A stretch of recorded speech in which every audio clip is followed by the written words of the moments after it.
News.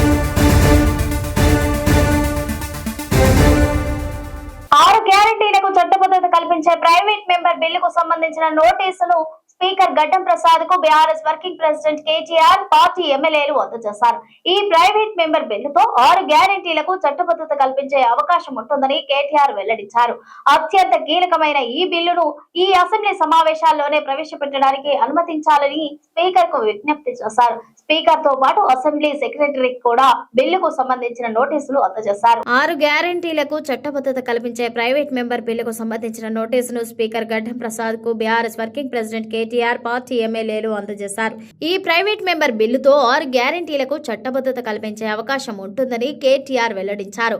అత్యంత కీలకమైన ఈ బిల్లును ఈ అసెంబ్లీ సమావేశాల్లోనే ప్రవేశపెట్టడానికి అనుమతించాలని స్పీకర్ కు విజ్ఞప్తి చేశారు. స్పీకర్ తో పాటు అసెంబ్లీ సెక్రటరీకి కూడా బిల్లు సంబంధించిన నోటీసులు అందజేశారు. కేటీఆర్ వెంట ఎమ్మెల్యేలు జగదీష్ రెడ్డి, మల్లారెడ్డి, కేపీ వివేకానంద, సుధీర్ రెడ్డి, బండారి లక్ష్మారెడ్డి, కొత్త ప్రభాకర్ రెడ్డి, చింత ప్రభాకర్, అనిల్ జాదవ్, మాణిక్ రావు, దాసు శ్రవణ్ కుమార్, శంపీర్పూర్ రాజు, మాధవరం కృష్ణారావు, కల్వకుంట్ల సంజయ్, కౌశిక్ రెడ్డి తదితరులు పాల్గొన్నారు. మాజీ మంత్రి బాల్కొండ ఎమ్మెల్యే వేముల ప్రశాంత్ రెడ్డిని బీఆర్ఎస్ వర్కింగ్ ప్రెసిడెంట్ కేటీఆర్, మాజీ మంత్రులు హరీష్ రావు, జగదీష్ రెడ్డి ఎమ్మెల్యేలు పరామర్శించారు.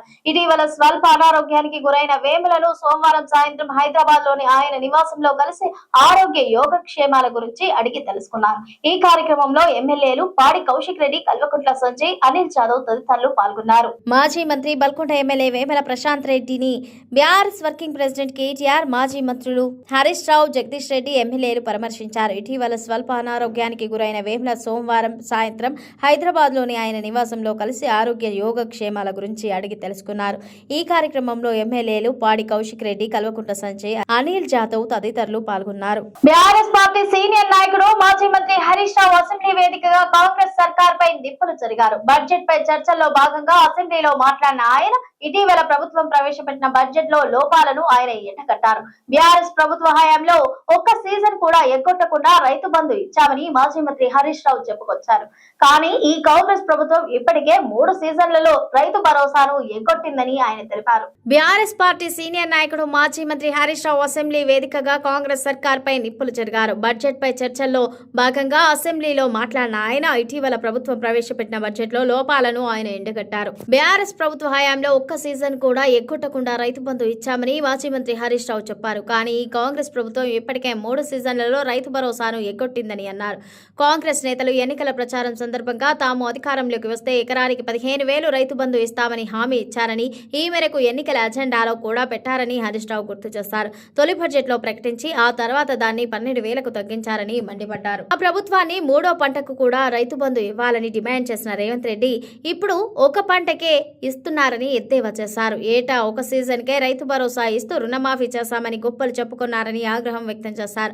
మొదటి బడ్జెట్ లో పెట్టినట్లుగా ఎకరాకు 15,000 చొప్పున రైతు భరోసా ఇవ్వాలని డిమాండ్ చేశారు. బడ్జెట్ లో పెట్టినవి కూడా అమలు చేయకపోవడం సిగ్గుచేటంటూ వ్యాఖ్యానించారు. ఎన్నికలు ఉన్నప్పుడు మాత్రమే రైతు భరోసా, పంటల బోనస్ ఇస్తున్నారని విమర్శించారు. 2 బడ్జెట్లలో పెట్టిన పంటల బీమా ఈ బడ్జెట్ లో మాయమైందని అన్నారు. రైతు కూలీలకు ఏడాదికి 12,000 ఇస్తామని కూడా 2 బడ్జెట్లలో పెట్టారని, కానీ ఒక్కసారి కూడా ఇవ్వలేదని చెప్పారు. జాబ్ క్యాలెండర్ త్వరలోనే ప్రారంభిస్తామని గత బడ్జెట్ లో చెప్పారని, ఈసారి బడ్జెట్ లో ఆ ప్రస్తావనే లేదని హరీష్ రావు దుయ్యబట్టారు. ఈ ప్రభుత్వం ఎక్సైజ్ ఆదాయాన్ని వచ్చే ఏడాది కల్లా 12,000 కోట్లు పెంచుకోవాలని లక్ష్యంగా పెట్టుకోవడంపై ఆగ్రహం వ్యక్తం చేశారు. ప్రస్తుతం 34,000 కోట్లుగా ఉన్న ఎక్సైజ్ ఆదాయాన్ని 46,000 కోట్లకు ఎట్లా పెంచుతారని, ఊరూరుకు బార్లు ఓపెన్ చేస్తారా అంటూ నిలదీశారు. దాంతో ఎక్సైజ్ మంత్రి జూపల్లి కలుగచేసుకుని కాంగ్రెస్ హయాంలో 12,000 కోట్లుగా ఎక్సైజ్ ఆదాయాన్ని బీఆర్ఎస్ ప్రభుత్వం 36,000 కోట్లు పెంచిందని అన్నారు. జూపల్లి కలుగచేసుకోవడంపై హరీష్ రావు అసహనం వ్యక్తం చేశారు. తన ప్రశ్నకు ఆర్థిక మంత్రి బట్టి విక్రమార్క గారు సమాధానం చెప్పాలని అన్నారు. తాను బడ్జెట్ పై ప్రశ్నలు అడుగుతున్నానని, ఎక్సైజ్ శాఖకు సంబంధించిన సబ్జెక్టుపై కాదని చెప్పారు. ఈ సందర్భంగా తలసాని జోక్యం చేసుకుని ప్రభుత్వ తీరును విమర్శించారు. ఇంట్లో మాత్రం బడ పెంచారు అధ్యక్ష. ఏం పెంచుడు ఆయన చక్కెరచ్చి పడిపోవాలి. చూపల్లి గారి గారికి వస్తున్నాడు అంటే ఎఫిషియెంట్ మినిస్టర్ కదా, తెస్తారేమో. అధ్యక్ష, ఈ బుక్ లో అధ్యక్ష ఇప్పుడు బట్టి గారు 26-27 బుక్ లో ఏం చెప్పారంటే అధ్యక్ష, 2024-25లో ఎక్సైజ్ ఇన్కమ్ 34,603 కోట్లు వచ్చిందని చెప్పిండ్రు. 34,603 కోట్లు వచ్చిందని చెప్పిండ్రు. ఓకే, అయితే ఈ సంవత్సరం ఎంత పెట్టింది తెలుసా అధ్యక్ష భట్టి గారు? 46,941 కోట్లు పెట్టేసిండు. ఎక్కడ 34, ఎక్కడ 46, అంటే దాదాపు 12,338 కోట్లు ఎక్సైజ్ మీద అధిక ఆదాయాన్ని సంపాదిస్తామని భట్టి గారు బడ్జెట్ లో పెట్టింది అధ్యక్ష. అంటే 12,338 కోట్లు అధిక ఆదాయం రావాలంటే ఎంత అమ్మాలి? రెగ్యులర్ గా అమ్మే ఎక్సైజ్ కంటే ఇంకో 25,000 కోట్ల మందు ఎక్కువ అమ్మితే నీకు 12,000 కోట్ల ఆదాయం వస్తుంది. అంటే 25,000 కోట్ల రూపాయల మందు ఇంకెక్కువ అమ్మాలంటే గల్లీ గల్లీకి బెల్ట్ షాపు, గ్రామ గ్రామానికి బార్ షాపులు పెడతారా అధ్యక్ష? అంటే ఈ రాష్ట్రాన్ని తాగుబోతున్న తెలంగాణ చేస్తారా? ఏం చేయదలుచుకున్నారు ఈ రాష్ట్రాన్ని మీరు?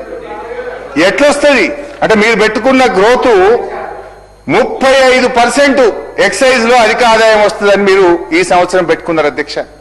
ఎట్లా సాధ్యమవుతుందని నేను అడుగుతా ఉన్నా అధ్యక్ష. ఆర్టీసీకి కొత్త పీఆర్సీ ఎప్పుడు ఇస్తారో చెప్పాలని మాజీ మంత్రి హరీష్ రావు డిమాండ్ చేశారు. ఆర్టీసీ సిబ్బందిని ఎప్పుడు ప్రభుత్వ ఉద్యోగులుగా గుర్తిస్తారో చెప్పాలంటూ సరిపడ బస్సులు లేకపోవడంతో ప్రయాణికులు తీవ్ర ఇబ్బందులు పడుతున్నారని హరీష్ రావు తెలిపారు. కొత్త బస్సులను తెప్పించాలని కోరితే బస్సులు లేవని అంటున్నారని పేర్కొన్నారు. కొత్తవి లేకుండా ఉన్న పాత బస్సులనే పునరుద్ధరిస్తారా చెప్పాలంటూ డిమాండ్ చేశారు. మంత్రి పొన్నం ప్రభాకర్ సభను తప్పుదోవ పట్టించారని హరీష్ రావు మండిపడ్డారు. కాకినాడ పోర్టల్లో ముక్కిపోతున్న 7,500 మెట్రిక్ టన్నుల బియ్యం ఎంత నష్టం వచ్చిందో చెప్పాలని హరీష్ రావు డిమాండ్ చేశారు. ఆర్టీసీ కొత్త పీఆర్సీ ఎప్పుడు ఇస్తారో చెప్పాలని మాజీ మంత్రి హరీష్ రావు డిమాండ్ చేశారు.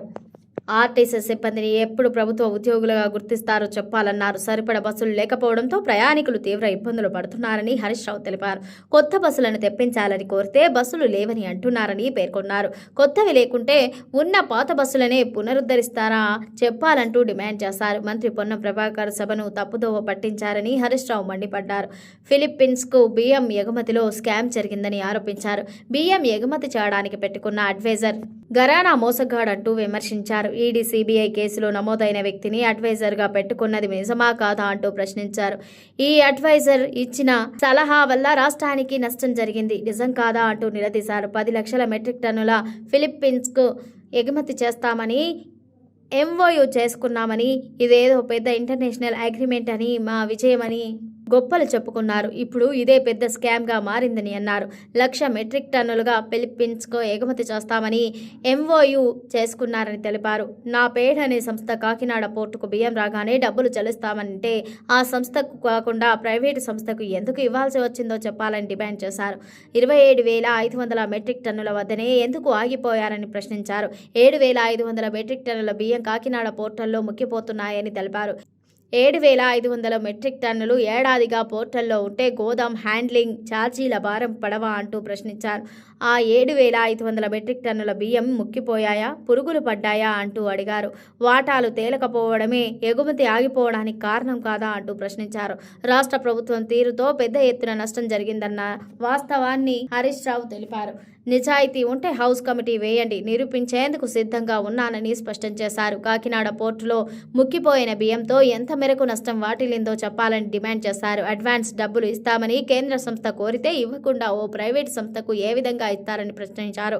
ఈ విషయంలో హౌస్ కమిటీ వేయాలని కోరారు. యాసంగికి బోనస్ ఎప్పుడు చెల్లిస్తారో మంత్రి ఉత్తమ్ కుమార్ రెడ్డి చెప్పడం లేదని హరీష్ రావు విమర్శించారు.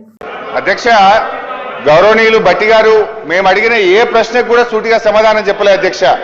ఇప్పుడు మానవీయ కోణము అనేటువంటిది భట్టి గారి మాటల్లో కనబడుతుంది తప్ప చేతల్లో ఎక్కడ కనబడతలేదు అధ్యక్ష. అధ్యక్ష, మేము ఈరోజు సూటిగా 5 DAలు ఎప్పట్లోకి ఇస్తారు, పిఆర్సీ ఎప్పట్లోకి అమలు చేస్తారు, సిపిఎస్ ను ఎప్పట్లోకి అమలు చేస్తారని సూటిగా అడిగాం అధ్యక్ష. వారు ఎంతసేపు గత ప్రభుత్వం మీ గవర్నమెంట్ వచ్చి 2.5 ఏళ్ల తర్వాత కూడా ఇంకా గత ప్రభుత్వం మీదనే పడి ఏడుస్తారు అధ్యక్ష. అధ్యక్ష, మా ప్రభుత్వ హయాంలో 88,000 మంది ఉద్యోగులు రిటైర్ అయ్యారు. ఇయర్లీ కూడా లెక్క చెప్పమంటే చెప్తా. బీఆర్ఎస్ 9 ఏళ్ల కాలంలో 88,000 మంది ఉద్యోగులు రిటైర్ అయితే వారందరికీ పెన్షన్ బెనిఫిట్లు మేము ఇచ్చాము. మీరు ఎప్పట్లోకి ఇస్తారో చెప్పండి. సో ఈ ప్రభుత్వం పెన్షన్ బెనిఫిట్లు రిటైర్డ్ ఉద్యోగులకు ఇవ్వడం పట్ల, పిఆర్సీ డిఏ విషయంలో, సిపిఎస్ విషయంలో ఉద్యోగుల పట్ల మోసపూరిత వైఖరికి నిరసనగా బీఆర్ఎస్ పార్టీ తరఫున తీవ్రమైన నిరసన తెలియజేస్తూ వాకౌట్ చేస్తున్నాం అధ్యక్ష. అంటే పెట్టుకున్నామని చెప్పండి, పెట్టుకోకపోతే పెట్టుకోలేదని చెప్పండి. నంబర్ 1.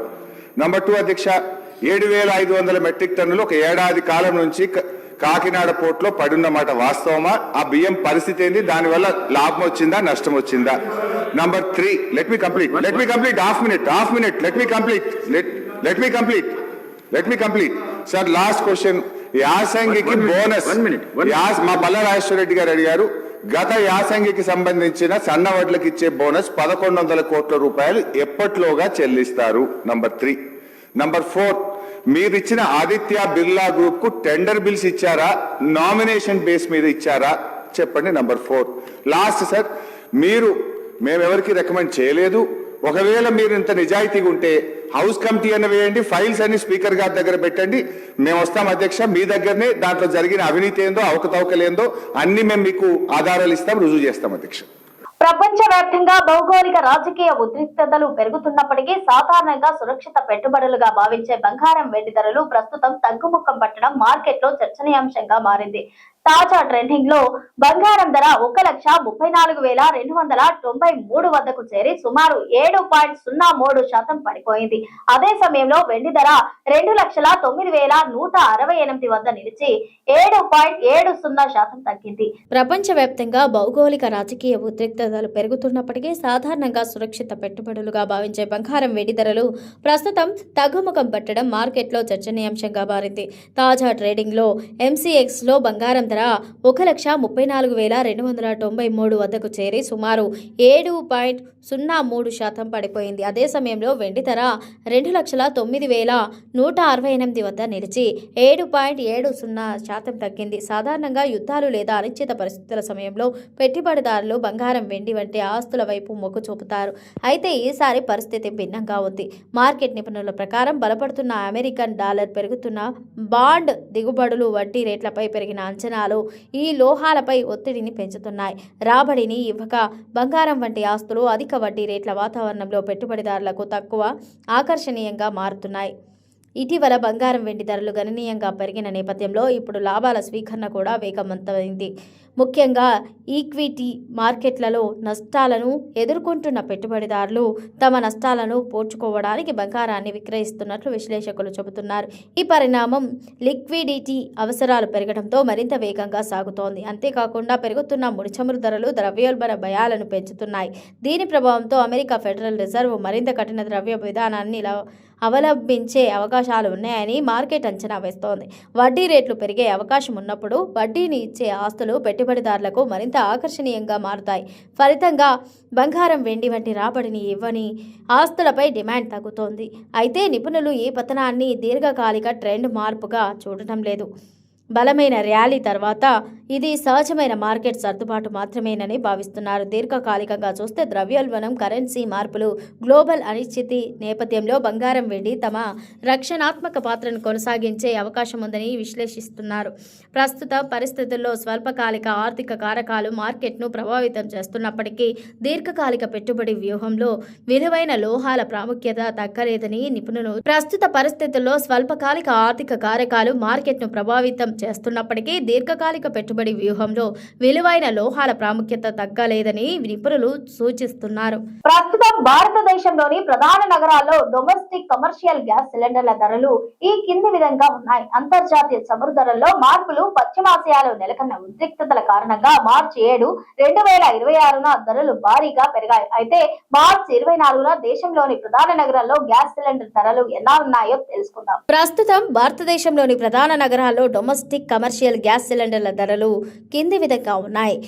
అంతర్జాతీయ చమురు ధరల్లో మార్పులు పశ్చిమాసియాలో నెలకొన్న ఉద్రిక్తతల కారణంగా మార్చి 7, 2026న ధరలు భారీగా పెరిగాయి. అయితే మార్చి 24న దేశంలోని ప్రధాన నగరాల్లో గ్యాస్ సిలిండర్ ధరలు ఎలా ఉన్నాయో తెలుసుకుందాం. మార్చి మొదటి వారంలో డొమెస్టిక్ సిలిండర్ పై ధరపై 60, కమర్షియల్ సిలిండర్ పై 144 మేర పెరిగింది. స్థానిక రవాణా ఖర్చులు, వ్యాట్ పన్నుల కారణంగా ఒక్కో రాష్ట్రంలో, నగరంలో ధరలు స్వల్పంగా మారుతుంటాయి. ప్రధానమంత్రి ఉజ్వల యోజన లబ్ధిదారులకు ప్రభుత్వ సిలిండర్కు 300 సబ్సిడీని కొనసాగిస్తోంది. ప్రస్తుతం గ్యాస్ కొరత వార్తల నేపథ్యంలో ప్రభుత్వం గృహ వినియోగదారులకు ప్రాధాన్యత ఇస్తోంది. దీనివల్ల హోటళ్లు, రెస్టారెంట్లు వాడే కమర్షియల్ గ్యాస్ సరఫరాపై కొంత ప్రభావం పడింది. అంతర్జాతీయ చమురు ధరల్లో మార్పులు పశ్చిమాసియాలో నెలకొన్న ఉద్రిక్తతల కారణంగా మార్చి 7, 2026న ధరలు భారీగా పెరిగాయి. అయితే మార్చి 24న దేశంలోని ప్రధాన నగరాల్లో గ్యాస్ సిలిండర్ ధరలు ఎలా ఉన్నాయో తెలుసుకుందాం. మార్చి మొదటి వారంలో డొమెస్టిక్ సిలిండర్పై ధరపై 60, కమర్షియల్ సిలిండర్పై 144 మేర పెరిగింది. స్థానిక రవాణా ఖర్చులు, వ్యాట్ పన్నుల కారణంగా ఒక్కో రాష్ట్రంలో, నగరంలో ధరలు స్వల్పంగా మారుతుంటాయి. ప్రధానమంత్రి ఉజ్వల యోజన లబ్ధిదారులకు ప్రభుత్వ సిలిండర్కు 300 సబ్సిడీని కొనసాగిస్తోంది. ప్రస్తుతం గ్యాస్ కొరత వార్తల నేపథ్యంలో ప్రభుత్వం గృహ వినియోగదారులకు ప్రాధాన్యత ఇస్తోంది. దీనివల్ల హోటళ్లు, రెస్టారెంట్లు వాడే కమర్షియల్ గ్యాస్ సరఫరాపై కొంత ప్రభావం పడింది. ఇది ఇవాల్టి బులెటిన్. మరో బులెటిన్ తో మళ్ళీ కలుద్దాం. Stay tune TS24 news.